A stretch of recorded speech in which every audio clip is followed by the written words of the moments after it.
Hi hello ನಮಸ್ತೆ ಎಲ್ಲರಿಗೂ media ಜಗತ್ತು ಚಾನಲಿನ ಮತ್ತೊಂದು ವಿಡಿಯೋಗೆ ಸ್ವಾಗತ ಸುಸ್ವಾಗತ. ಸ್ನೇಹಿತರೆ, ಎಲ್ಲರೂ ಹೇಗಿದ್ದೀರಾ? ಎಲ್ಲರೂ ಚೆನ್ನಾಗಿದ್ದೀರಾ ಅಂದ್ಕೊಂಡಿದ್ದೀನಿ. ನಾನು ಕೂಡ ತುಂಬಾ ಚೆನ್ನಾಗಿದ್ದೀನಿ. ಎಲ್ಲರೂ ಚೆನ್ನಾಗಿದ್ದೀರಾ ಅಂದ್ಕೊಂಡು ಭಾವಿಸ್ಕೊಂಡು ಇವತ್ತಿನ ಒಂದು ವಿಡಿಯೋನ ಶುರು ಮಾಡಿಬಿಡೋಣ. ಇವತ್ತಿನ ಒಂದು ವಿಡಿಯೋದಲ್ಲಿ ನಾಳೆ ಸ್ನೇಹಿತರೆ ಮಾರ್ಚ್ 3ನೇ ತಾರೀಕು ಹೋಳಿ ಹುಣ್ಣಿಮೆಯ ಜೊತೆಗೆ ಚಂದ್ರಗ್ರಹಣ ಮುಗಿದ ನಂತರ ತುಲಾ ರಾಶಿಯವರಿಗೆ ಸಾಕಷ್ಟು ಬದಲಾವಣೆಯನ್ನು ನೋಡಲಿದ್ದೀರಿ ಅಂತಲೇ ಹೇಳ್ಬೋದು. ಅದು ನಿಮ್ಮ ವ್ಯಾಪಾರದಲ್ಲಾಗ್ಬೋದು, ವ್ಯವಹಾರದಲ್ಲಾಗ್ಬೋದು, ನಿಮ್ಮ ವೃತ್ತಿ ಜೀವನದಲ್ಲಾಗ್ಬೋದು, ನಿಮ್ಮ ಉದ್ಯೋಗದಲ್ಲಾಗ್ಬೋದು.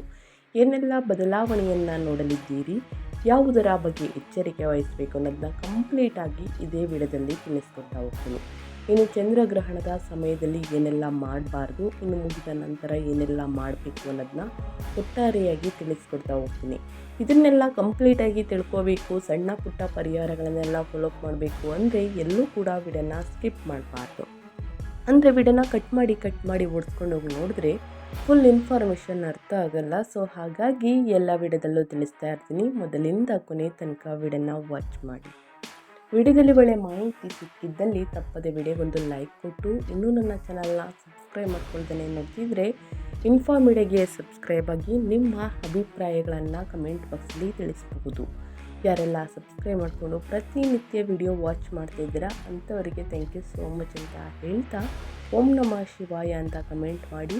ಶಿವನ ಅನುಗ್ರಹದಿಂದ ನಿಮ್ಮ ಜೀವನದಲ್ಲಿ ಎಷ್ಟೇ ಕಷ್ಟಗಳು, ಸಮಸ್ಯೆಗಳು, ಅಡೆತಡೆಗಳು, ಪ್ರಾಬ್ಲಮ್ಗಳು ಬಂದಿದ್ದಲ್ಲಿ ಅವೆಲ್ಲವೂ ನಿವಾರಣೆಯಾಗಲಿ ಅಂತ ಕೇಳ್ಕೊತಾ ವಿಡಿಯೋನ ಶುರು ಮಾಡಿಬಿಡೋಣ. ಹೌದು, ತುಲಾ ರಾಶಿಯವರ ಮಾಸಿಕ ಭವಿಷ್ಯ ಮಾರ್ಚ್ 2026 ಸ್ನೇಹಿತರೆ ಹೇಗಿರಲಿದೆ ಅಂತ ನೋಡ್ತಾ ಹೋಗೋಣ. ಮಾರ್ಚ್ 3ರಿಂದನೇ ಸಾಕಷ್ಟು ಬದಲಾವಣೆ. ಯಾಕಂದರೆ ಉತ್ಸಾಹ, ಸೃಜನಶೀಲತೆ ಮತ್ತು ವಿಜಯದ ಕಾಲ ಅಂತಲೇ ಹೇಳ್ಬೋದು. ಒಟ್ಟಾರೆಯಾಗಿ ಸ್ನೇಹಿತರೆ ಮಾರ್ಚ್ 2026 ತುಲಾ ರಾಶಿಯವರಿಗೆ ವಿಜಯ ಮತ್ತು ತೀವ್ರ ಸೃಜನಶೀಲತೆಯ ಅಲೆಯನ್ನು ತರಲಿದೆ. ನಿಮ್ಮ ರಾಶಿಯ ಅಧಿಪತಿ ಶುಕ್ರನು ಮಾರ್ಚ್ 2ರಂದು 6ನೇ ಮನೆಯಲ್ಲಿ ಮೀನರಾಶಿಯಲ್ಲಿ ತನ್ನ ಉಚ್ಚ ಸ್ಥಾನವನ್ನು ಪ್ರವೇಶಿಸುತ್ತಾನೆ. ಇದು ಅತ್ಯಂತ ಅಪರೂಪದ ಮತ್ತು ಶಕ್ತಿಯುತ ಸ್ಥಾನವಾಗಿದ್ದು ಸ್ನೇಹಿತರೆ ಅಡೆತಡೆಗಳನ್ನು ನೀವು ಬಹಳ ಚಾತುರ್ಯದಿಂದ ಮೆಟ್ಟಿ ನಿಲ್ಲಲು ಸಹಾಯವನ್ನು ಮಾಡುತ್ತದೆ.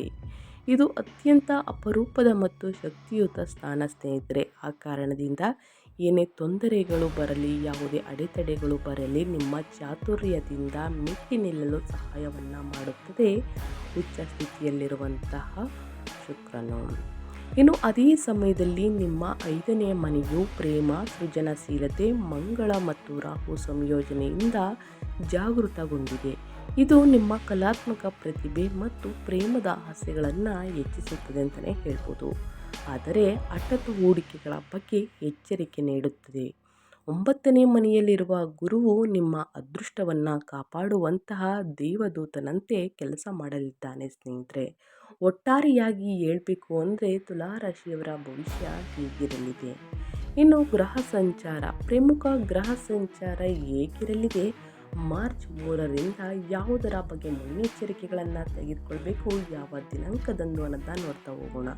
ಯಾವ ಗ್ರಹದಿಂದ ಏನೆಲ್ಲ ಪ್ರಭಾವವನ್ನು ಬೀರಲಿದೆ ಅನ್ನೋದನ್ನ ನೋಡ್ತಾ ಹೋಗೋಣ ಸ್ನೇಹಿತರೆ. ಮೊದಲನೇದಾಗಿ ನಿಮ್ಮ ರಾಶಿಯ ಅಧಿಪತಿ ಅಂದರೆ ತುಲಾ ರಾಶಿಯ ಅಧಿಪತಿ ಶುಕ್ರ ಗ್ರಹವಾಗಿದೆ ಸ್ನೇಹಿತರೆ. ಸಂಚಾರ ಸ್ಥಾನ ಬಂದು 6ನೇ ಮನೆಯಲ್ಲಿ ಉಚ್ಚನ ಸ್ಥಾನದಲ್ಲಿ. ಇನ್ನು ಪ್ರಭಾವ ವಿರೋಧಿಗಳ ಮೇಲೆ ಜಯ, ಸೇವೆ ಮತ್ತು ದೈನಂದಿನ ಕೆಲಸಗಳು ಹೆಚ್ಚಾಗಲಿದೆ. ಇನ್ನು ಗ್ರಹ ಮಂಗಳ ಯಾವ ಸ್ಥಾನದಲ್ಲಿ ಅಂದರೆ 5ನೇ ಮನೆಯಲ್ಲಿ ಕುಂಭ ಸ್ಥಾನದಲ್ಲಿ. ಸೃಜನಶೀಲ, ಹಠ, ಪ್ರೇಮ ಮತ್ತು ಹೂಡಿಕೆ ಹೆಚ್ಚಾಗಲಿದೆ. ಇನ್ನು ರಾಹು 5ನೇ ಮನೆಯಲ್ಲಿ ಕುಂಭದಲ್ಲಿ ಸ್ನೇಹಿತರೆ ಯಾವ ರೀತಿ ಪ್ರಭಾವವನ್ನು ಬೀರಲಿದೆ ಅಂದರೆ ಅತಿಯಾದ ಪ್ರೀತಿ ಮತ್ತು ಅಸಾಂಪ್ರದಾಯಿಕ ಕಲೆ ಹೆಚ್ಚಾಗಲಿದೆ. ಇನ್ನು ಸೂರ್ಯ ಗ್ರಹ 5ನೇ ಮನೆಯ ನಂತರ 6ನೇ ಮನೆಗೆ ಸ್ಥಳಾಂತರಗೊಂಡು ಪ್ರತಿಭೆಗೆ ಮನ್ನಣೆ, ನಂತರ ಗೆಲುವು ಹೆಚ್ಚಾಗಲಿದೆ. ಇನ್ನು ಗುರು 9ನೇ ಮನೆಯಲ್ಲಿ ಮಿಥುನದಲ್ಲಿ ಅದೃಷ್ಟ, ವಿವೇಕ ಮತ್ತು ಆಧ್ಯಾತ್ಮಿಕ ಪ್ರಯಾಣ ಹೆಚ್ಚಾಗಲಿದೆ. ಇದು ಗ್ರಹಗಳ ಸಂಚಾರ ಮತ್ತು ಗ್ರಹಗಳ ಸ್ಥಾನ ಬದಲಾವಣೆಯಿಂದ ಸ್ನೇಹಿತರೆ ಈ ರೀತಿ ಪ್ರಭಾವ ಬೀರಲಿದೆ ಅಂತಲೇ ಹೇಳ್ಬೋದು ಗ್ರಹಗಳು.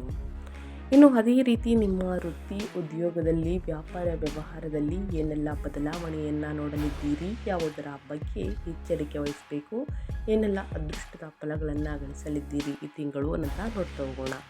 ನಾಳೆ ಚಂದ್ರಗ್ರಹಣ ಮುಗಿದ ನಂತರ ಸಾಕಷ್ಟು ವೃತ್ತಿ ಮತ್ತು ಉದ್ಯೋಗದಲ್ಲಿ ಬದಲಾವಣೆಯನ್ನು ನೋಡಲಿದ್ದೀರಿ. ನಿಮ್ಮ ವೃತ್ತಿ ಜೀವನವು ಸಮಸ್ಯೆಗಳನ್ನು ರಾಜತಾಂತ್ರಿಕವಾಗಿ ಪರಿಹರಿಸುವ ನಿಮ್ಮ ಸಾಮರ್ಥ್ಯದಿಂದ ಪ್ರಯೋಜನವನ್ನು ಪಡೆಯುತ್ತದೆ. 6ನೇ ಮನೆಯಲ್ಲಿರುವ ಉಚ್ಚ ಶುಕ್ರನಿರುವುದರಿಂದ ಕಠಿಣ ಸಹೋದ್ಯೋಗಿಗಳು ಅಥವಾ ಅಧೀನ ಅಧಿಕಾರಿಗಳೊಂದಿಗೆ ವ್ಯವಹರಿಸುವುದು ನಿಮಗೆ ಸುಲಭವಾಗುತ್ತದೆ. ನಿಮ್ಮ ಆಕರ್ಷಣೆಯು ನಿಮ್ಮ ಶತ್ರುಗಳನ್ನು ದಣಿಸುತ್ತದೆ. ನಿಮ್ಮ ಆರೋಗ್ಯ ಸ್ನೇಹಿತರೆ, ಅದೇ ರೀತಿ ಆತಿಥ್ಯ ಅಥವಾ ಕಾನೂನು ಸಂಬಂಧಿತ ಉದ್ಯೋಗದಲ್ಲಿ ಇದ್ದರೆ ಈ ತಿಂಗಳು ಉತ್ತಮ ಸಾಧನೆಯನ್ನು ಮಾಡಲಿದ್ದೀರಿ. 5ನೇ ಮನೆಯಲ್ಲಿ ಮಂಗಳ ಮತ್ತು ರಾಹುನ ಪ್ರಭಾವವು ನಿಮ್ಮನ್ನು ಹೆಚ್ಚು ಸೃಜನಶೀಲರನ್ನಾಗಿ ಮಾಡುತ್ತದೆ.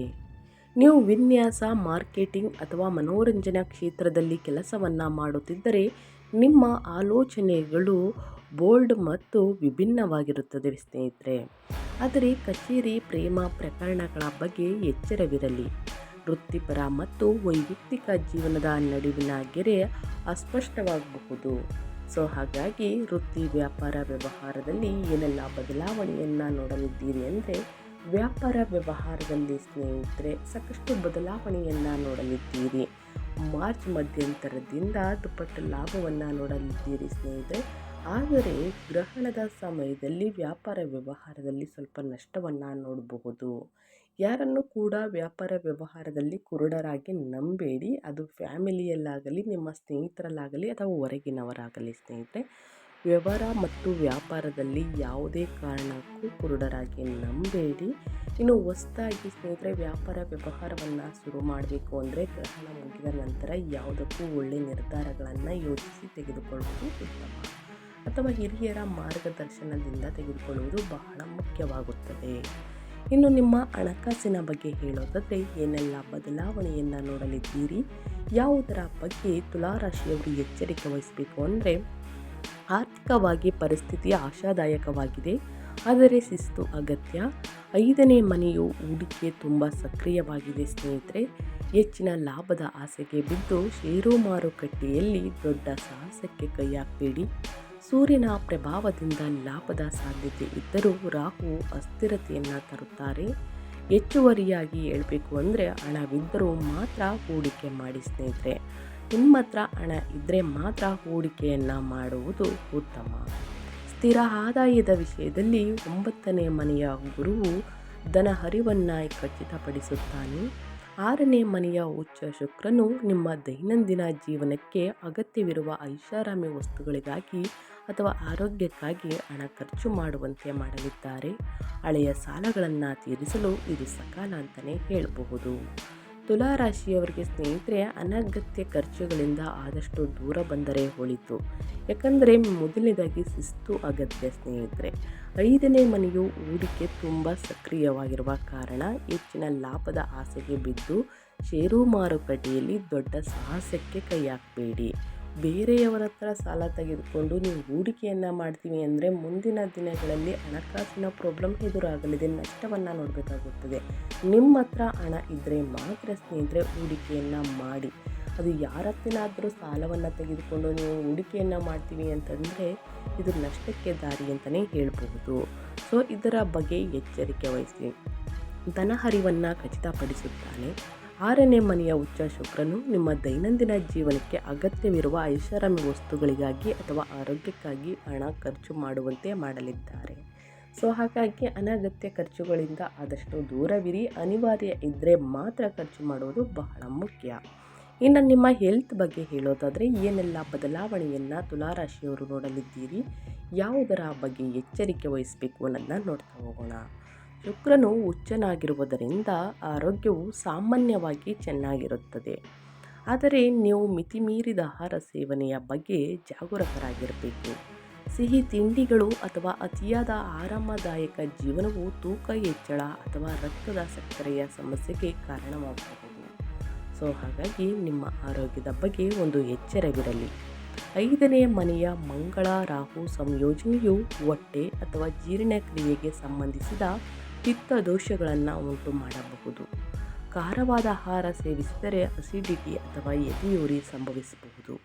ಗರ್ಭಿಣಿಯರು ಈ ತಿಂಗಳು ಹೆಚ್ಚಿನ ಕಾಳಜಿ ವಹಿಸಬೇಕು ಮತ್ತು ಒತ್ತಡದಿಂದ ದೂರವಿರಬೇಕು. ಸಮತೋಲಿತ ಆಹಾರ ಸೇವನೆ ಬಹಳ ಮುಖ್ಯ ಸ್ನೇಹಿತರೆ. ಹೊರಗಿನ ತಿಂಡಿ ತಿನಿಸುಗಳನ್ನು ಕಡಿಮೆ ಮಾಡಿ, ಇನ್ನು ಸಿಹಿ ತಿಂಡಿಗಳನ್ನು ಅತಿ ಹೆಚ್ಚಾಗಿ ಸೇವಿಸುವುದರಿಂದ ಸಕ್ಕರೆ ಕಾಯಿಲೆ ಬರುವಂತಹ ಚಾನ್ಸಸ್ ಅತಿ ಹೆಚ್ಚಾಗಿದೆ. ಎಣ್ಣೆಯಲ್ಲಿ ಕರಿದಂತಹ ತಿಂಡಿ ತಿನಿಸುಗಳು, ಮಸಾಲೆಯುಕ್ತ ಊಟವನ್ನು ಮಾಡುವುದರಿಂದ ಅಸಿಡಿಟಿ ಜಾಸ್ತಿ ಆಗಲಿದೆ. ಹೊಟ್ಟೆಗೆ ಪಟ್ಟಂಥ ಸಮಸ್ಯೆಗಳು ನಿಮ್ಮನ್ನು ಕಾಡಬಹುದು. ಸೊ ಹಾಗಾಗಿ ಮಿತಿಯಾಗಿ ತಿನ್ನುವುದು ಬಹಳ ಮುಖ್ಯ. ಎದೆ ಊರಿ ಸಂಭವಿಸಬಹುದು. ಗರ್ಭಿಣಿಯರು ಈ ತಿಂಗಳು ಹೆಚ್ಚಿನ ಕಾಳಜಿ ವಹಿಸಬೇಕು, ಒತ್ತಡದಿಂದ ದೂರವಿರಬೇಕು. ನಾಳೆ ಚಂದ್ರಗ್ರಹಣ ಇರುವ ಕಾರಣ ಗರ್ಭಿಣಿ ಮಹಿಳೆಯರು ಸ್ನೇಹಿತರೆ ಗ್ರಹಣದ ಸಮಯದಲ್ಲಿ ತಿನ್ನುವುದು ಕುಡಿಯುವುದು ಮಾಡಬೇಡಿ. ಯಾಕಂದರೆ ಸೂತಕವಿರುತ್ತದೆ. ಭಾರತದಲ್ಲಿ ಗೋಚರಿಸುವುದರಿಂದ ಈ ಕೆಲಸವನ್ನು ಮಾಡಬೇಡಿ. ಮೊದಲೇ ಮಾಡಿಕೊಳ್ಳೋದು ಬಹಳ ಮುಖ್ಯ. ಇನ್ನು ಸೂತಕ ಮುಗಿದ ನಂತರ ಸ್ನೇಹಿತರೆ ತಿನ್ನುವುದು ಕುಡಿಯುವುದು ಸ್ನಾನ ಮುಗಿದ ನಂತರ ನೀವು ಮಾಡಬಹುದು, ಒಳಿತಾಗಲಿದೆ. ಇನ್ನು ಫ್ಯಾಮಿಲಿ ಬಗ್ಗೆ ಹೇಳೋದಾದರೆ, ಕುಟುಂಬ ಮತ್ತು ಸಂಬಂಧಗಳ ಬಗ್ಗೆ ಹೇಳೋದಾದರೆ ಏನೆಲ್ಲ ಬದಲಾವಣೆಯನ್ನು ನೋಡಲಿದ್ದೀರಿ ಅಂದರೆ, ಪ್ರೇಮ ಜೀವನವು ತೀವ್ರ ಮತ್ತು ಭಾವೋದ್ರೇಕದಿಂದ ಸ್ನೇಹಿತರೆ ಕೂಡಿರುತ್ತದೆ. 5ನೇ ಮನೆಯಲ್ಲಿ ಮಂಗಳ ಮತ್ತು ರಾಹು ಇರುವುದರಿಂದ ಪ್ರೇಮ ಸಂಬಂಧಗಳಲ್ಲಿ ಹಠಾತ್ ಬೆಳವಣಿಗೆಗಳು ಉಂಟಾಗಬಹುದು. ನೀವು ಸಾಮಾನ್ಯವಾಗಿ ಇಷ್ಟಪಡದ ಮಾದರಿಯ ವ್ಯಕ್ತಿಗಳತ್ತ ಆಕರ್ಷಿತರಾಗಬಹುದು. ರೋಮಾಂಚನವನ್ನು ಆನಂದಿಸಿ, ಆದರೆ ಯಾವುದೇ ಬದ್ಧತೆಯನ್ನು ನೀಡುವ ಮುನ್ನ ಯೋಚಿಸಿ ವಿವರಗಳನ್ನು ತೆಗೆದುಕೊಳ್ಳಿ. ವಿವಾಹಿತ ದಂಪತಿಗಳಿಗೆ ಮಕ್ಕಳ ವಿಷಯವು ಪ್ರಮುಖ ಗಮನ ಹರಿಸಬೇಕಾದ ಕ್ಷೇತ್ರವಾಗಿರುತ್ತದೆ. ಅವರ ವರ್ತನೆ ಮತ್ತು ಅವರ ಆರೋಗ್ಯದ ಬಗ್ಗೆ ನೀವು ಸ್ವಲ್ಪ ಚಿಂತಿತರಾಗಬಹುದು. ಆದರೆ 5ನೇ ಮನೆಯ ಮೇಲಿನ ಗುರುವಿನ ದೃಷ್ಟಿಯು ರಕ್ಷಣೆ ನೀಡಲಿದ್ದು, ಮಕ್ಕಳಿಗೆ ಸರಿಯಾದ ಮಾರ್ಗದರ್ಶನ ನೀಡಲು ನಿಮಗೆ ಸಹಾಯವನ್ನು ಮಾಡುತ್ತದೆ. ಅವಿವಾಹಿತರಿಗೆ ಸ್ನೇಹಿತರೆ ಮದುವೆ ಯೋಗ ಇದೆ. ಯಾರಿಗೆ ಇನ್ನೂ ಮಕ್ಕಳಿಲ್ಲ ಅಂಥವರಿಗೂ ಕೂಡ ಸ್ನೇಹಿತರೆ ಸಂತಾನ ಭಾಗ್ಯ ಇದೆ. ಅದರ ಬಗ್ಗೆ ಸ್ನೇಹಿತರೆ ಯೋಚಿಸಿ ನಿಮ್ಮ ಆರೋಗ್ಯದ ಮೇಲೆ ಸಾಕಷ್ಟು ಪ್ರಭಾವವನ್ನು ಬೀರಬಹುದು. ಯೋಚಿಸುವುದನ್ನು ಬಿಡಿ, ಎಲ್ಲವನ್ನು ಪಾಸಿಟಿವ್ ಆಗಿ ತೆಗೆದುಕೊಳ್ಳಿ, ಉತ್ತಮವಾಗಿರಲಿದೆ. ಮನೆಯಲ್ಲಿ ಒಂದು ಶುಭ ಕಾರ್ಯ ನಡೆಯಲಿದೆ ಅಂತಲೇ ಹೇಳ್ಬೋದು. ಇನ್ನು ವಿದ್ಯಾರ್ಥಿಗಳ ಬಗ್ಗೆ ಹೇಳೋದಾದರೆ ಏನೆಲ್ಲ ಬದಲಾವಣೆಯನ್ನು ಸೂಚಿಸಲಾಗಿದೆ, ಯಾವುದರ ಬಗ್ಗೆ ಎಚ್ಚರಿಕೆ ವಹಿಸಬೇಕು ಅಂದರೆ, ವಿದ್ಯಾರ್ಥಿಗಳಿಗೆ ಇದು ಪ್ರತಿಭೆ ಮತ್ತು ವಿಚಲನೆಯ ಮಿಶ್ರಣವಾಗಿದೆ. 5ನೇ ಮನೆಯ ಚಟುವಟಿಕೆಗಳು ತೀಕ್ಷ್ಣ ಬುದ್ಧಿಶಕ್ತಿ ಮತ್ತು ಸೃಜನಶೀಲತೆಯನ್ನು ನೀಡುತ್ತದೆ. ನೀವು ಚರ್ಚಾ ಸ್ಪರ್ಧೆಗಳು, ಕಲೆ ಮತ್ತು ಸ್ಪರ್ಧಾತ್ಮಕ ಪರೀಕ್ಷೆಗಳಲ್ಲಿ ಉತ್ತಮವಾಗಿ ಕಾರ್ಯನಿರ್ವಹಿಸಲಿದ್ದೀರಿ. ಆದರೆ ರಾಹುವು ದಿನನಿತ್ಯದ ಓದಿನ ಬಗ್ಗೆ ಏಕಾಗ್ರತೆ ಕಳೆದುಕೊಳ್ಳುವಂತೆ ಮಾಡಬಹುದು. ನೀವು ಹಗಲುಗನಸು ಕಾಣುತ್ತಾ ಸಮಯ ಕಳೆಯಬೇಡಿ.